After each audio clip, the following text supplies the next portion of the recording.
Alors, pour ouvrir une nouvelle image, fichier, nouvelle image. Alors, les données de l'exercice demandent de choisir une largeur de 700 pixels et une hauteur de 700 pixels. Vous pouvez effacer si vous avez une autre valeur et vous tapez la valeur demandée, 700. Et je valide par le bouton valider.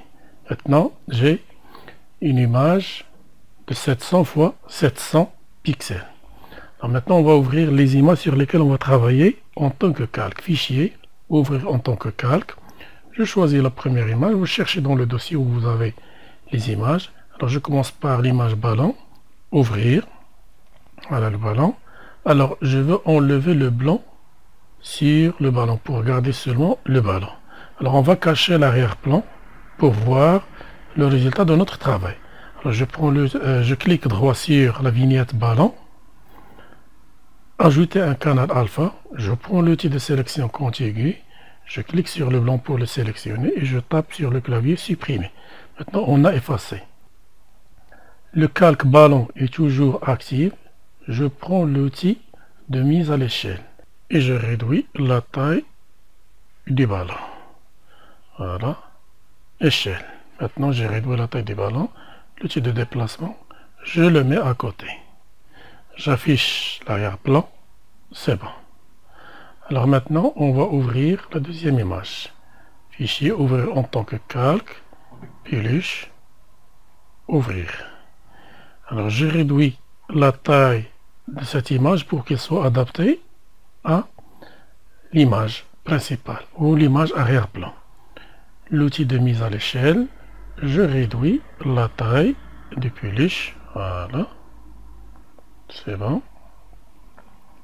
Échelle. Outil de déplacement, je la mets au milieu. De la même façon, je prends l'outil de sélection contiguë, je sélectionne le blanc et je tape supprimer. Je peux le déplacer pour le mettre dans un coin. Je prends l'outil de mise à l'échelle, je clique pour réduire un petit peu la taille. Échelle, je le déplace. C'est bon. Maintenant, la troisième image. Fichier, ouvrir en tant que calque, le panier. Ouvrir. De la même façon, outil de mise à l'échelle, je réduis la taille du panier. Voilà, si vous voulez. Comme ça. Échelle. Outil de déplacement, je vais le mettre au milieu. Outil de sélection contiguë, je clique sur le blanc, je supprime. La même chose au milieu, ici et là. C'est bon. Alors maintenant, je déplace le panier pour le mettre un petit peu en bas. Je vais effacer cette trace sur l'image panier. Je prends la gomme, je sélectionne le calque panier, j'augmente son échelle et j'efface cette trace. Voilà. Alors maintenant, on va mettre peluche et le ballon dans le panier. Alors il faut mettre le calque panier en bas, c'est-à-dire derrière l'image peluche et ballon. Alors maintenant, on va déplacer le peluche. Outil de déplacement. Je vais le mettre comme ça. Voilà. De même, je déplace le ballon. J'augmente un petit peu sa taille. Échelle. Déplacement. Voilà. Peluche. Je le déplace un petit peu comme ça. C'est bon. Alors maintenant, je commence à effacer la partie du peluche qui doit être plongée dans le panier. Je masque le ballon. Voilà, pour se concentrer sur le peluche. Je prends la gomme. Je réduis tout d'abord l'opacité du peluche pour voir jusqu'à où je dois effacer.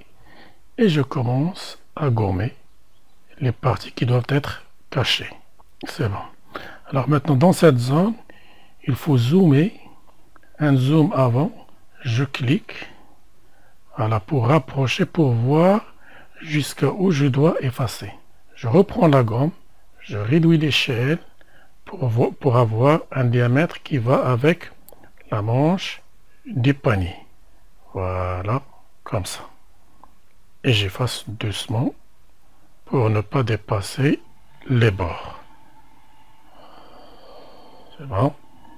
De l'autre côté aussi. Voilà, c'est bon. Alors maintenant, je reprends l'opacité à 100%.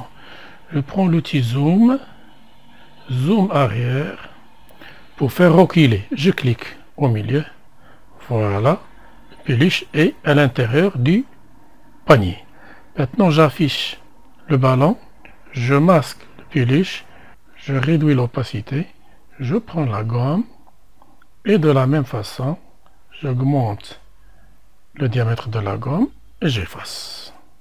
De même, l'outil zoom, zoom avant, j'avance, voilà, je déplace pour centrer, voilà, je prends la gomme, je réduis le diamètre pour avoir un diamètre qui va avec la manche du panier. Voilà, et je descends jusqu'en bas, de l'autre côté aussi. Faire un travail doucement pour ne pas dépasser les limites pour avoir un bon résultat. C'est très bien. Maintenant, zoom, zoom arrière, je recule. C'est bon. Je vais remettre l'opacité du ballon à 100%.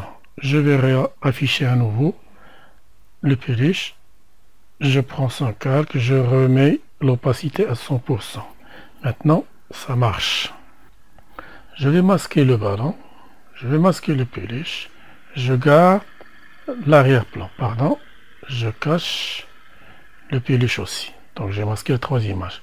Je prends l'arrière-plan, je vais le remplir par une couleur dégradée. Alors tout d'abord, l'outil dégradé, c'est celui-là. Alors, dégradé. Si je rentre dedans, je clique sans relâcher et je trace une ligne.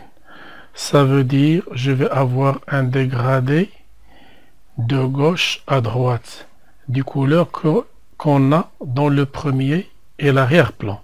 Le premier plan est noir, l'arrière-plan est blanc, donc je fais un dégradé noir vers le blanc dans ce sens.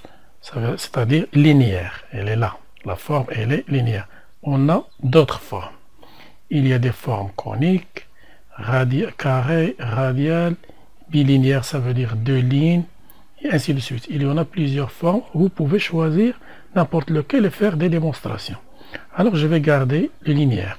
Je vais changer maintenant la couleur. Je vais faire un dégradé du jaune, je choisis le jaune ici, ou si vous voulez là. Voilà, j'ai choisi le jaune. Validé. Maintenant, le premier plan est jaune. L'arrière-plan, je vais choisir le rouge. Le rouge est choisi. Je valide. Maintenant, je vais faire un dégradé du jaune jusqu'au rouge. Toujours la forme linéaire et l'outil, c'est le dégradé. Je fais la même chose. Je trace une ligne. Ça veut dire de gauche vers la droite. On va faire un dégradé comme ça. Je peux faire un dégradé dans ce sens. Voilà, comme il est indiqué sur le livre. Vous pouvez le faire du coin haut droite vers le coin bas gauche. Comme ça.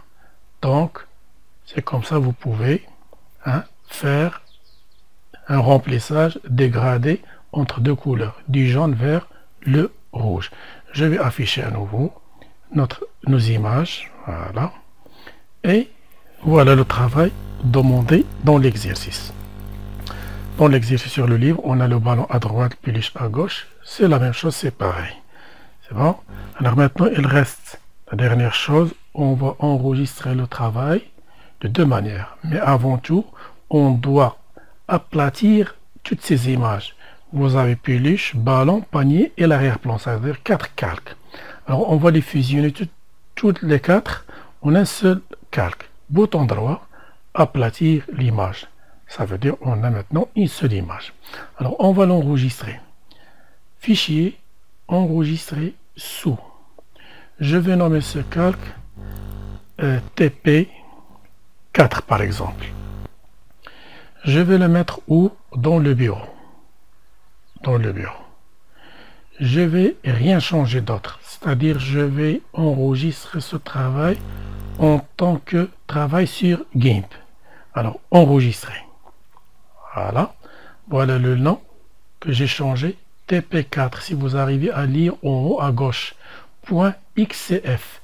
C'est l'extension du fichier GIMP. Je vais enregistrer ce travail sous une autre forme, sous forme image JPEG. Donc fichier enregistré sous.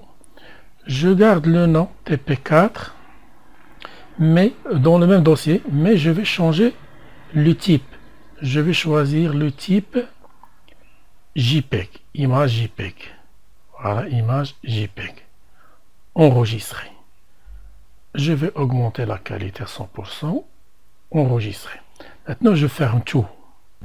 Et il est demandé dans l'exercice quelle est la différence, ou surtout dans la recherche, quelle est la différence entre le format XCF et le format JPEG. Ça, c'est une image format JPEG. Alors, bouton droit, propriété, regardez. C'est une image format JPEG, l'extension .jpg.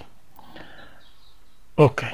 Quand je double-clique, je lance une image tout simplement avec visionneuse d'images ou visionneuse de photos. Je vois une image comme ça. L'autre fichier qu'on a obtenu, le TP4 qu'on a obtenu directement, c'est le format ou le type GIMP. Bouton droit, propriété. Regardez, c'est un fichier GIMP. Son extension c'est .xcf. Ça veut dire quoi ça? Quand je double-clique, l'image se lance avec le logiciel GIMP.